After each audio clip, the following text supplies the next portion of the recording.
I am thrilled to be here talking with two of the members of Aqua. You may know both of them from so many great hits.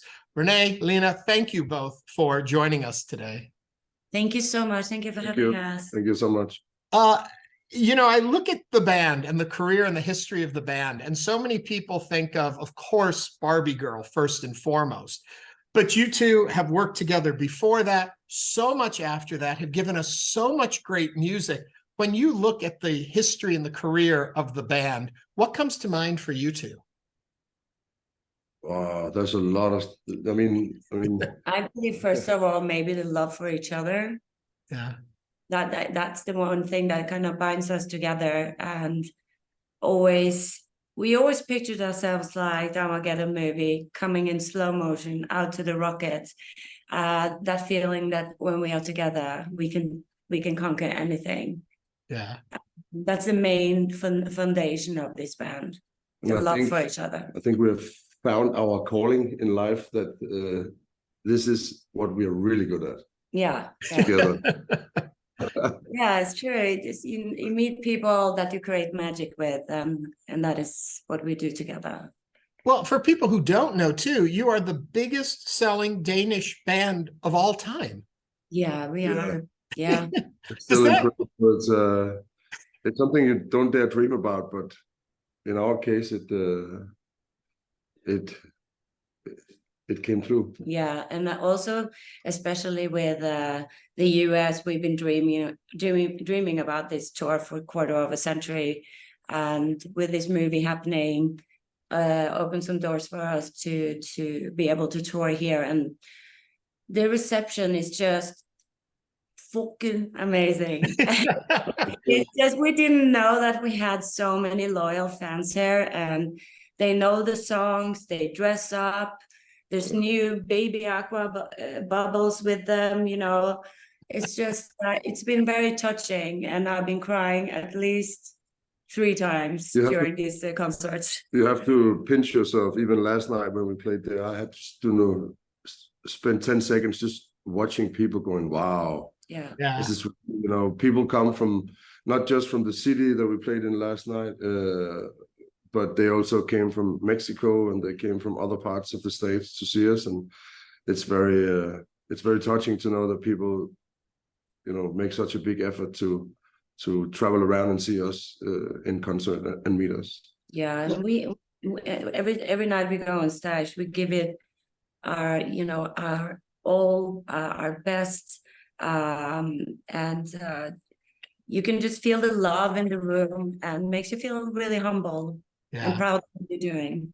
Renee, if I'm not mistaken, I heard that I think it was in New York, when you took to the stage in New York, and everybody knew the words to not just Barbie Girl, but to your catalog of songs you were performing, that it actually brought tears to your eyes and you started crying on stage. Is that true?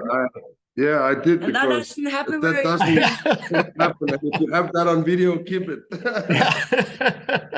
I mean, that was just a mind-blowing day for us, because first of all, we played first time. There was New York and then LA, and we didn't know what to expect, and it was so overwhelming. And they could literally sing from the first kick, the first beat, to the last beat.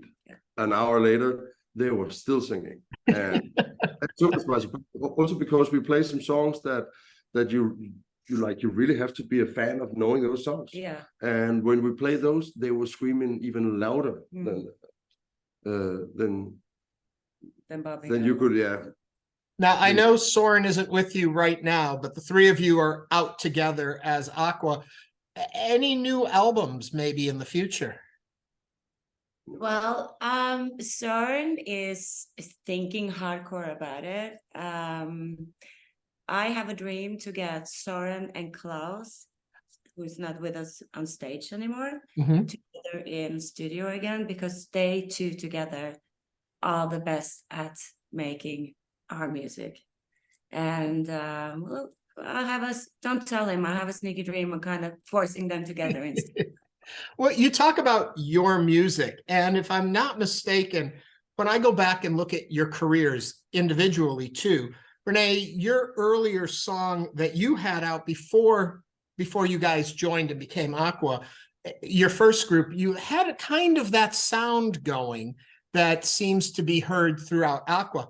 Who created the sound that we come to know, that boppy, really infectious? Now, I know it shifts a little by the third album to a little more mature sound, but where does that come from? Who really feels that represents them musically? Well, it was, we started out doing full-on Eurobeat, like 190 BPMs an hour. You know, it was really fast. We hadn't actually found our own unique sound yet. And then we got signed to Universal Denmark, or Polygram, and we got the best A&R in the world that didn't push us into anything, but just guided us and helped us. And then it was just, we lived in the studio for at least over a year, full on, just concentrated.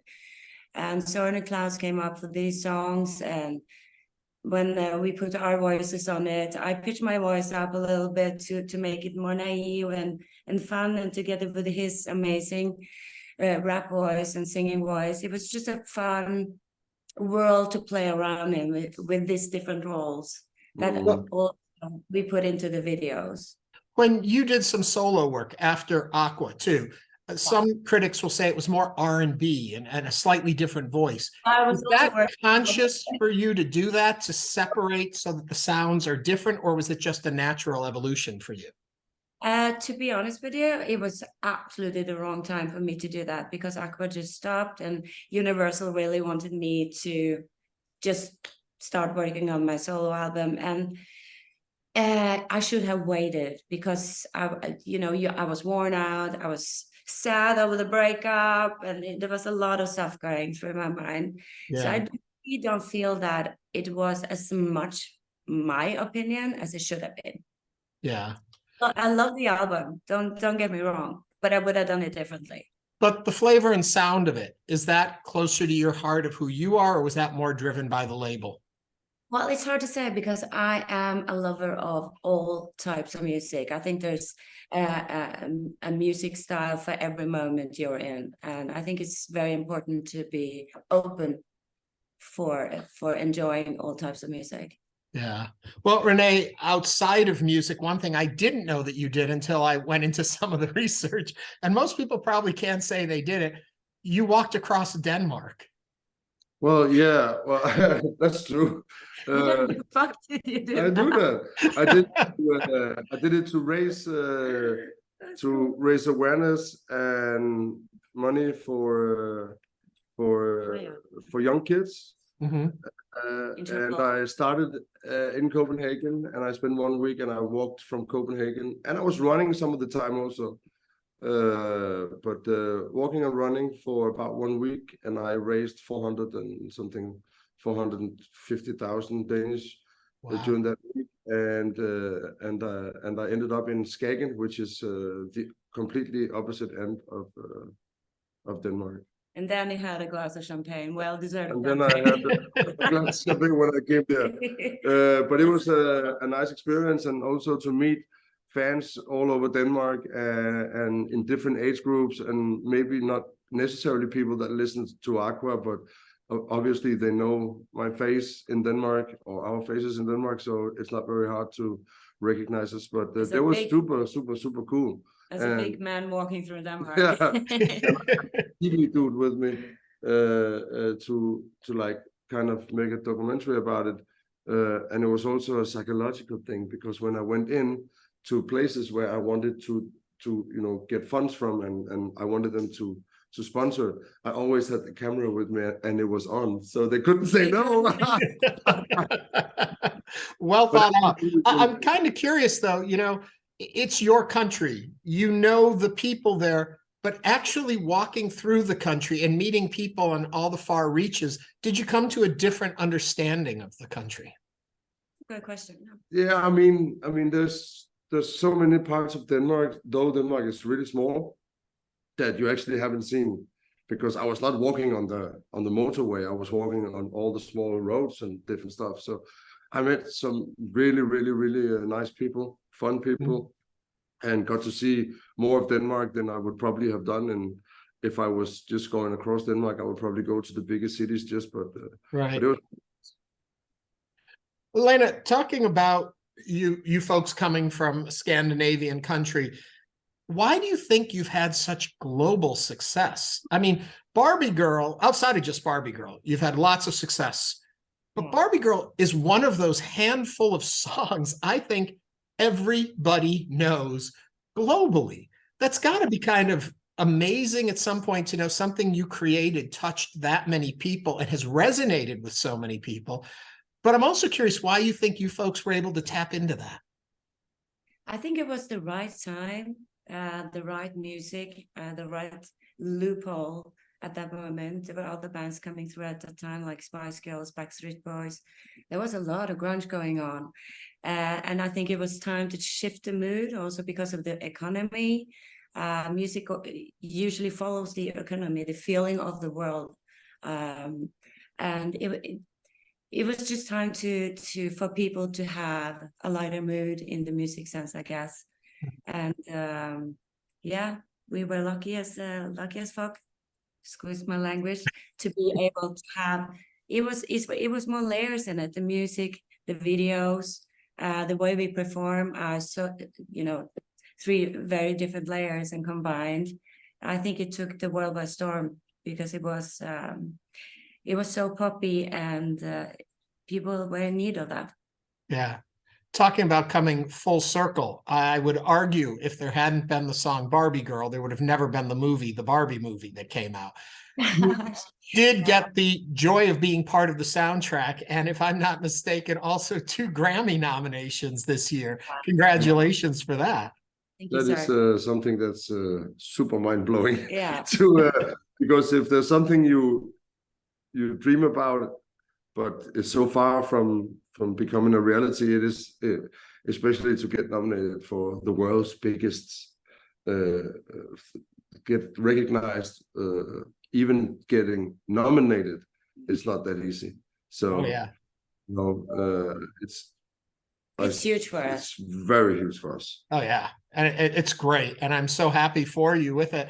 And not to keep harping on Barbie Girl, but as I understand, so Mattel was not too happy with the song initially. You guys went back and forth on that. Could you ever imagine during those days that you would be so synonymous with Barbie today, and that all of this would come from it? Actually, a couple of years later, after the lawsuit was kind of canceled by the judge, he said it was too stupid to even talk more about it. Right. A couple of years later, they used, I think there was maybe, and they changed out some people in the border or something, because they used it in a commercial for a whole year. Mm-hmm. Yeah, it's just we had a couple of issues this time around to kind of, you know, nail it the way we wanted it, because they didn't have a track without us saying yes. Yeah. But I think it's just about, you know, for Mattel not to use this song would be mad. Right. I think that, you know, all kids in all ages, but especially kids, you know, if they sit with the Barbie doll, they will hum our song. Yeah. Not any other song. Yeah. That's just a symbiosis. Yeah. Well, I mean, I can't go to the doctor without humming Dr. Jones, calling Dr. Jones. I mean, there's so many. I mean, I'm sure as much as people love you guys, I'm sure a lot of people hate you guys because you put so many song worms in our head that we can't get rid of these rhythms. They're just so infectious. A couple of years ago, we were Barbie Girl was voted the most annoying song in the world, and that's a huge compliment. Yeah. We made an impression. We made people react. You know, that's cool. And we answered with irony. We promise not to do it again. Speaking about the irony and all of it, back to the 80s, one of my favorite tracks of your guys, which I just love. And I'm hoping you're doing that on tour. Oh, yeah. Okay, good. Because I'm coming to see you Wednesday night. You're going to be here in Houston at House of Blues, a wonderful way to start our Thanksgiving vacation weekend. Oh, Yeah. exactly. And we can't wait to get to Houston. We're so excited to see Houston. Have you You been guys- to Houston before? So, No, I can't remember being there before. Ah, I well, think then we're- basically we have been in, well, I can talk for myself. I've been in Phoenix and I've been in New York, LA, Yeah, basically. really? Miami also. yeah. But it's yeah. like been vacation places where it's like more obvious you go for a beach vacation if you go to Miami or if you go to. It's such a great way to see the country. Yeah. Yeah. Well, Renee, you worked in LA for a while, didn't you? What? You worked in LA for a while, if I'm not mistaken, or? I was a part of writing Writing camp? no, writing songs for one of the girls that had been in Pussycat Dolls. Mhm. I spent some time there with her producer, and we got together her album way back then. So I was know. wild. Yeah. Yeah, I know that Soren's not with us today, but I can't help but say, going through and preparing for the interview today, I can't believe I missed this when it was happening. Lazy Boy. And oh my God, those tracks. And I guess, Lena, you were on one of the most recent track. Yeah, we spoke about that. We spoke about the Lazy Boy last night before we went on stage. It's just an amazing album, and we played a couple of the songs and saw a couple of the videos. Son and I was married at that point, and we traveled around in LA, went to Porn Mess in Las Vegas, went to Tokyo just to interview people and get people to say quotes and stuff. And it's just a remarkable album, and not to be forgotten. Yeah. You mentioned being married and dating. You guys kind of give Fleetwood Mac a run for their money in relationships within the band.